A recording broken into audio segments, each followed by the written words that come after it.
Hello, my name is Mattias and I'm a recovered coach. Nice to be here.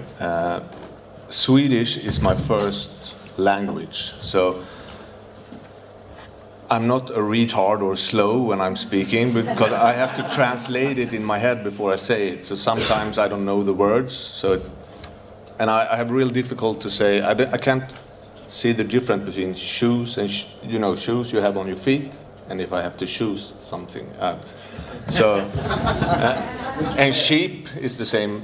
For me, it sounds the same. A ba, or if I buy something. So I hope this is gonna end well, and I'm really nervous. And all the English I learned is from the fellowship in Cocaine Anonymous.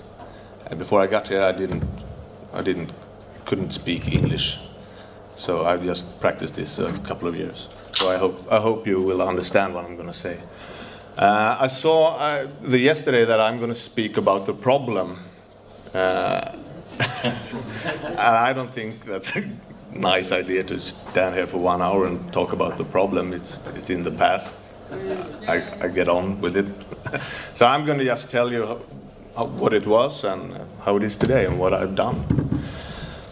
So I grew up in a middle-class family in Sweden, Stockholm. 2 sisters, mom, dad, everything was perfect on the outside. And if you asked me when I was a newcomer, I will tell you how horrible my childhood was. But that's a lie. I had a really nice childhood, but after I'd done the steps, when I look back, I can see, because when I was a kid, I thought I felt normal. I thought it was the way it should be. But today I know my biggest issues when I grew up was not to be liked and not to be loved. And I will do anything for you guys to love me, or like me. That's maybe the spiritual malady. And I felt that since I was a kid. And I'm starting lying and stealing stuff when I was a kid. I took money from my mother's purse and buy candy in school and gave it to my friends so they liked me. And that's a thing that followed me from my childhood until today. And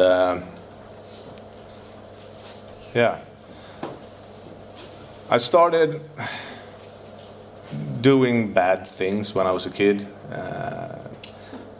If people told me I was too afraid to jump from that bridge down the water, I have to do it because I have to prove that I can. And we were a couple of guys that stealing bicycles, cars. I tried to smoke pot when I was young, but I didn't like the effect of it. I just eating chips and feel so it was not funny at all. But when I drank alcohol for the first time, it really changed my life.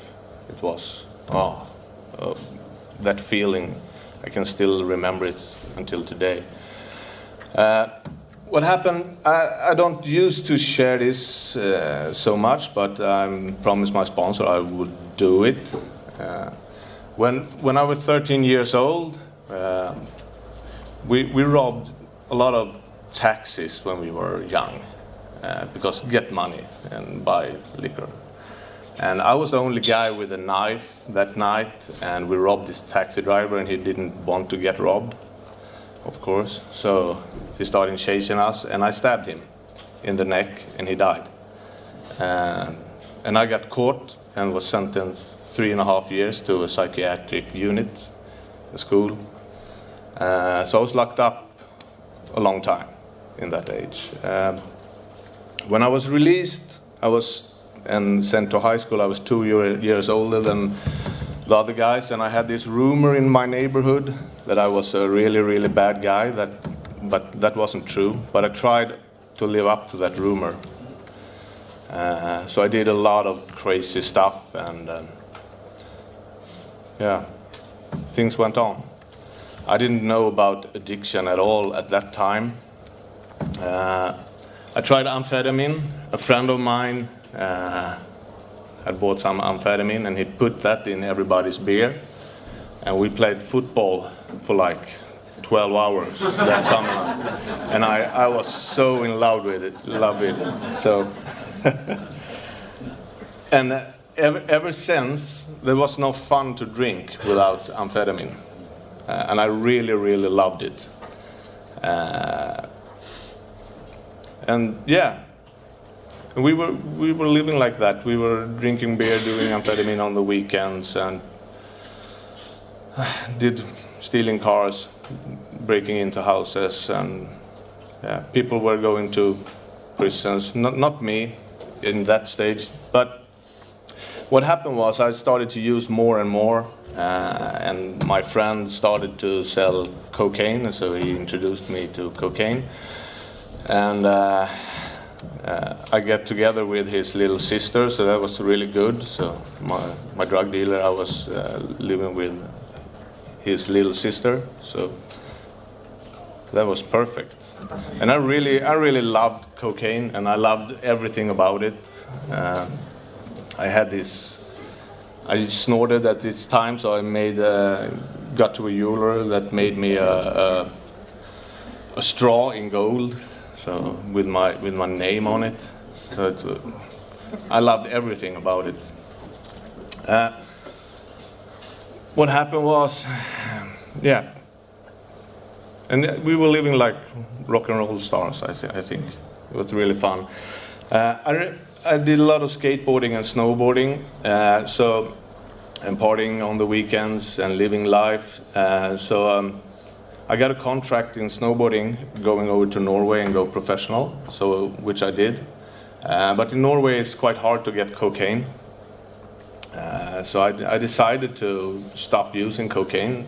So I think I was clean for 1 year, but I was not. I was drinking and smoking a little bit sometimes. So I come up with this very, very good idea to start selling cocaine in Norway, because I had my friend back in Sweden that sold it. So I met him a couple of times at the Swedish border, and I transferred the cocaine over to Norway and I sold it. And it worked fine for like 6 months. I started to use more and more, and I lived in a small village, a ski resort in Norway called Trysil. And in the summertime it's like 200 people living there, but in the wintertime it's a lot of people. So what happened was, in the summertime I got caught. The police took me. They went through my phone and they could see I didn't delete any messages or anything. I was not that clever, actually. So what happened was I was sent to prison in Norway for 1.5 years, and returned to never go back to Norway. So I had some problems with traveling in the beginning. And in this, my mom and dad and my sister, they were like, their lives just break down. It was terrible. So when I get out of prison, moved home to Sweden, my mom and dad did everything to get me on my feet again. They got me a job in my uncle's lighting store, and they got me an apartment, and they really, really helped me a lot. But I couldn't stay sober. I really tried, but now I'm partying on the weekends, and I worked at my uncle's store. So I can say I lived this double life. With my mom and dad in my uncle's store, I was the nice guy working, and in the weekend I was partying and doing criminal stuff. And now the cocaine, it stopped work. I need more and more. So I used on Friday, Saturday, Sunday, Monday, Wednesdays. And then I met some other guys that taught me I could cook the cocaine I don't know the English word for it. But Bites. Yeah. Bites. Yeah. And that was a really nice thing to learn, actually. So we started boiling that and smoking it, and now I was in love again. But I need much more now when I cooked it. So I borrowed a lot from my dealers, and I was owed the dealer a lot of money. And now I was smoking every day. I didn't know anything about recovery or this kind of disease. I thought, a drug addict is someone that's with a needle in his arm, and I'm so afraid of needles, so I pass out if I see one. So I just smoked it, and my drug dealers were after me. I have to pay them, and someone introduced me to the blue pill Rufus, I think. They're horrible. I don't like them, but they're good when you go to sleep if you've been awake for a couple of days. So I decided to, me and my friend decided to rob the store that I worked in, because I know where the money was and how much it was. So I took a lot of Rufus and drink vodka and smoking crack, and then we robbed the store. And I got caught, of course, because you can't run really good when you're high on Rufus.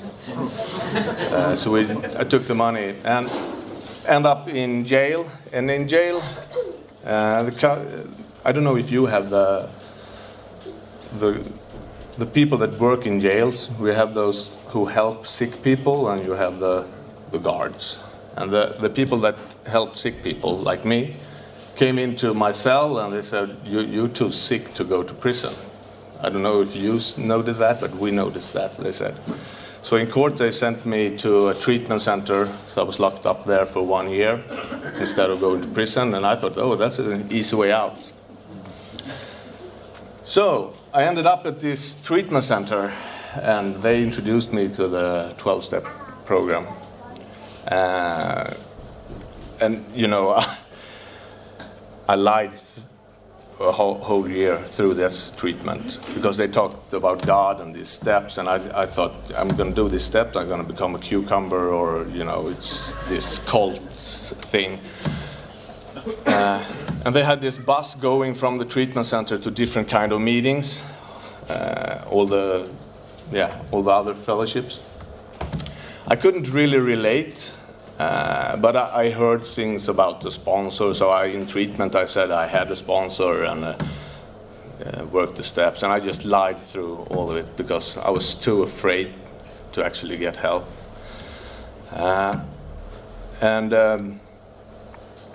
After 1 year I got this nice diploma, and because I went to this treatment center and I was out, and I started using again immediately. And one thing that I heard in the meeting was, from the big book, was try to get 1 beer and stop. And that was something that got stuck in my head. So I tried to do 1 line of cocaine or 1 hit with a pipe, and it didn't. I just kept on going, and I was using a lot, and now my parents said they can't help me anymore. My dad had sold the house to help me pay all the bills that I was owing people. So they shut the door and said, "You're on your own," and I was terrified. So I had no place to live. I had nothing. And I was just skin and bones. I showed a picture how I looked when I had ended up in the treatment center to you guys. I was 105 pounds, and I didn't have any teeth left on that side and that downside. Only the front teeth was the only thing I had. Thanks to Sweden, we have free dentist care, but they don't help drug addicts. You have to get clean first. So what happened was, one day I really tried to one day for a couple of months I really tried to stop using, and I was crying in my bed, never to do this again. And a couple of days later I was back using, and it went on like this over and over again.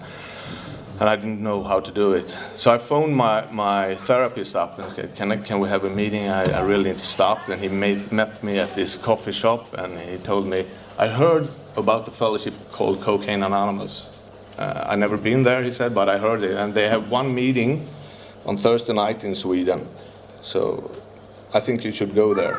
So I went to that meeting, and just to hear that it was a meeting called Cocaine Anonymous gave me hope. And when I entered that meeting, there was one guy looked like Elvis. His name is Robert, and he's a really, really strange guy. I thought he was gay, and there was a woman, and it was nothing what I thought it would be. But when they start talking about how they used, and when they read the big book and they started to share about their problem and the solution, it gave me hope. So I get back the next Tuesday, and then they opened another meeting, and now we were like 5 members going there. I was sober, but I was really, really sick. So I just sat there in the corner. I didn't speak anything. I just came there, and I left before the Serenity Prayer, because I don't like God. I played in a Swedish death metal band, and I got the devil tattooed on my back, and on my ass it says Satan's son. So I'm not proud of that. I'm going to get rid of the ass tattoo someday. But I kept coming back to those meetings, and one day, I said this old guy was on this meeting, beard and old. He's an AA guy, and he goes to AA, NCA, and after one meeting he came to me and said, Mattias, do you want our help, or what are you doing here? And I was like, oh yeah, I need help. Yeah, let's go on with the steps. Okay, because I didn't really want to do this work. But I was too afraid to say no. As I told you in the beginning, I want you to like me. So if I said no, maybe he didn't like me. So after the meeting, I was going home, and he said, no, we're going to do the steps now. And I was okay, now. So we went down to the meeting again, and he took the big book, and he gave me one big book, and he started reading it for me. And we started talking about it. And that changed my life. And he told me, we're going to meet 4 times. I'm going to take you through the steps 4 times. It's going to take you 1.5 weeks. And then you got to work your ass off. And I was, okay. So, yeah, he took me through the steps. And I'm supposed to talk about the problem.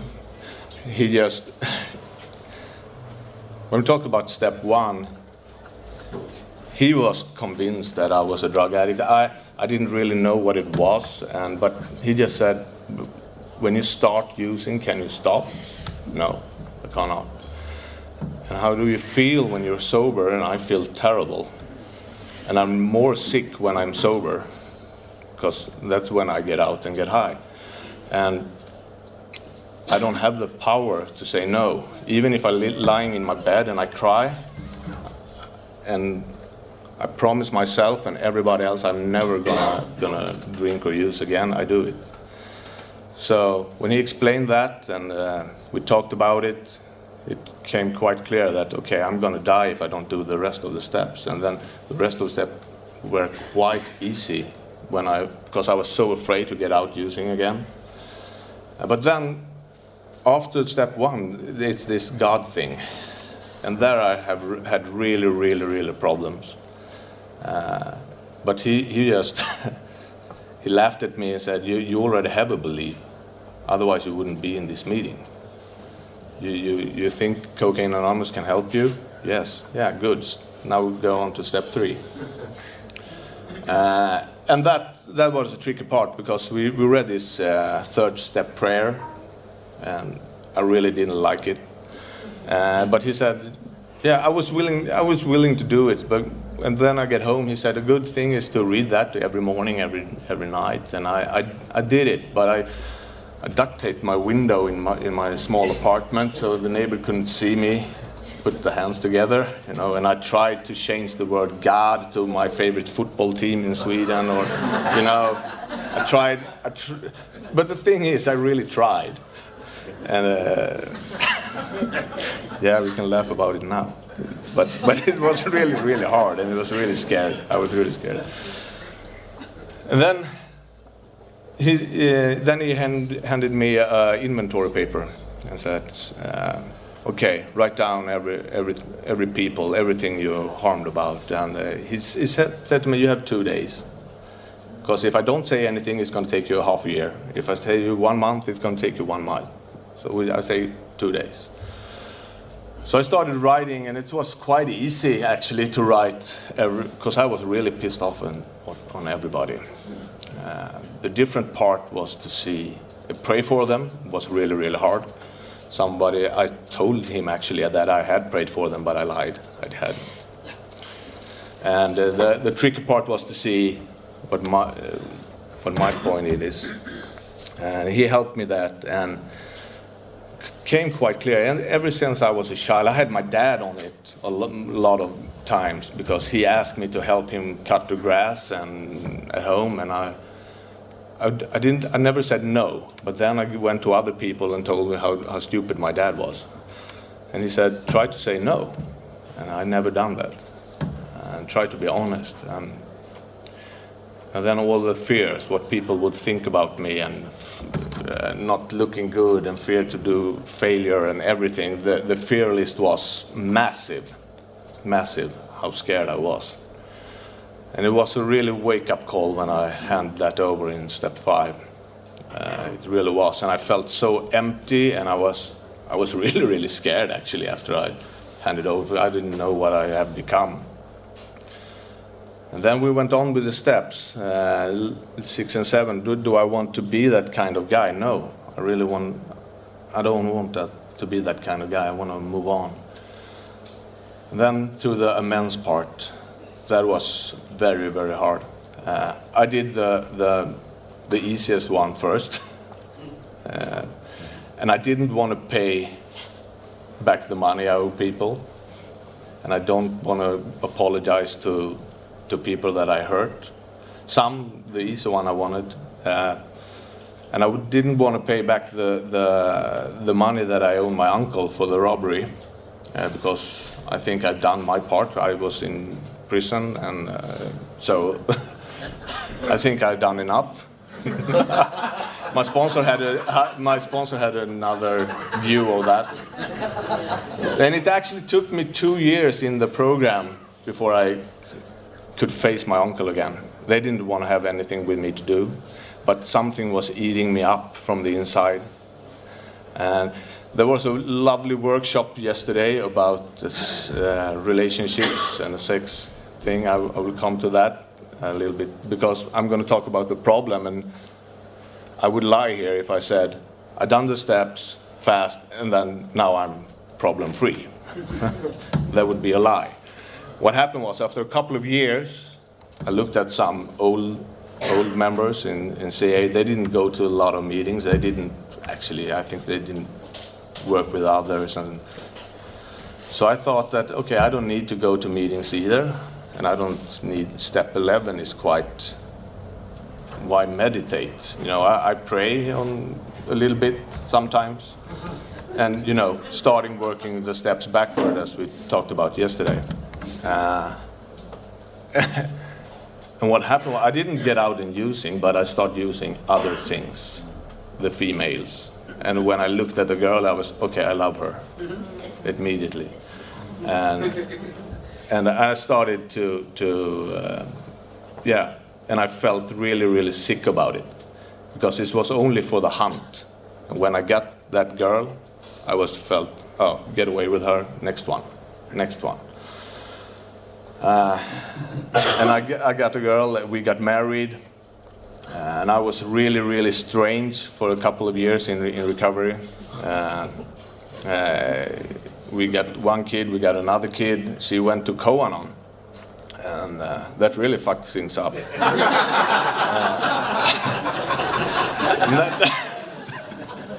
really did. We are divorced now. But we are very, very good friends. Yeah, we are. And we have beautiful kids. What happened was that, so I phoned my sponsor up and I feel I can't do this anymore. I feel lonely. I feel depressed. This isn't working anymore. So we because one thing I missed in the fourth step was the sex inventory. I thought I should just write the girls I had sex with down, and we just talked about it, and I didn't listen. And I really have to change myself and really take step 11 to a next level. So he said that I should go to at least one retreat a year, and I've done that since 5 years, and that's really changed my recovery. And today I got I swore to God that I'm never going to be married again. I'm never going to have kids again, because now I'm done with the females. They are crazy, you know. And what happened was there was a girl on Facebook that started poking me, you know. And for me, poking is okay. She want to have sex with me. So, but she had 10 years in AA, and we started dating and became very good friends. And today we're married and we have got a little boy this summer. So it's really worked out fine. So that's it. Basically the story of my life. And today I'm 11 years clean, and my life is so fun, and I really enjoy my life. And it's been a really cool journey, this thing, and I'm just on it, and I love it. And step 12, step 10, 11, 12, that's what I try to live and do the best I can every day. I'm not perfect, but today I learned that when I'm now we have this language thing that I have to translate. You know, it's strange. I try to live this program as best as I can, and some days I wake up because my baby boy screams, and I just wake up because my 12-year-old want to go to a hockey game or something, and I just wake up, breakfast, you know, stressed. I forgot to pray. I forget my morning meditation, and the day is not good. I'm not a nice father when I don't live the program. So what I've done is actually I put the clock, so I go up 1 hour earlier than I supposed to do. And in the beginning it was quite hard, but forget that time by myself in the morning to pray and meditate. I'm a much more nicer father, and I got more energy than if I slept the whole day. So that's kind of weird, but this is a weird program and it's weird people in it. So, that worked out fine. No, I don't know really what to say, because now I'm just blah, blah. So that's my life, and I love it. And if you're new in Cocaine Anonymous, welcome, because this is it. I love this fellowship, and I got friends all over the world. And I started doing a lot of service,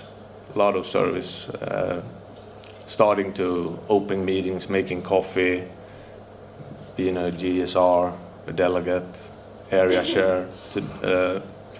And I have to do a little commercial for the World Convention in 2019. We're working on that now. So it's going to be in Sweden, Stockholm, and it's going to be called Stockholm Syndrome. We had a real fight with the American trustees about the name. I don't know if you know what Stockholm Syndrome is. It's a saying, and it started in Stockholm in the 50s.